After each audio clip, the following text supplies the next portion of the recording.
ಒಂದು ಸಲ ಒಂದು ಪಕ್ಷಿ ಇತ್ತು, ಏನು ಹಾಡಿಕೊಂಡಿತ್ತು. ಅದು ಬಾನ ಹಕ್ಕಿ, ಸ್ಕೈಲಾರ್ಕ್. ಅದು ಆಕಾಶದೊಳಗಿನ ಹಕ್ಕಿ, ಭಾಳ ಚಂದ ಹಾಡ್ತಾ ಇತ್ತು. ಹಾಡ ಕೇಳಿ ಕೇಳಿ ಕೇಳಿ ಕೇಳಿ ಒಂದು ದಿವಸ ದೇವರು ಹೇಳ್ದ, ಇನ್ನು ಸಾಕಲ್ಲ, ಜಗತ್ತಿನಲ್ಲಿ ಅದ್ಭುತವಾಗಿ ಹಾಡಿದೆ, ನನಗೆ ಭಾಳ ಸಂತೋಷ ಆಗ್ಯದ, ನಿನ್ನನ್ನು ಸ್ವರ್ಗಕ್ಕೆ ಕರ್ಕೊಂಡು ಹೋಗ್ತೀನಿ, ಆರಾಮಾಗಿರು, ಮಸ್ತಾಗಿ, ಅಲ್ಲಿ ಯಾವ ಕೊರತಿಲ್ಲ, ಆರಾಮಾಗಿರು. ಅವಾಗ ಹಕ್ಕಿ ಹೇಳ್ತಂತ, ಅಲ್ಲಿ ಹಾಡಕ್ಕೆ ಅವಕಾಶ ಅದ ಏನು ಅಂತ ಕೇಳ್ತತ್.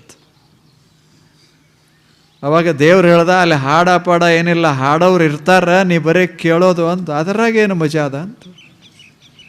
ನಮಗೆ ಬೇಡಪ್ಪ, ನಿಮ್ಮ ಸ್ವರ್ಗನೇ ಬೇಡ, ಭೂಮಂಡಲದಲ್ಲಿ ಆರಾಮ ಹಾಡ್ಕೋತ ಹಾಡ್ಕೋತ ಹಾಡ್ಕೋತ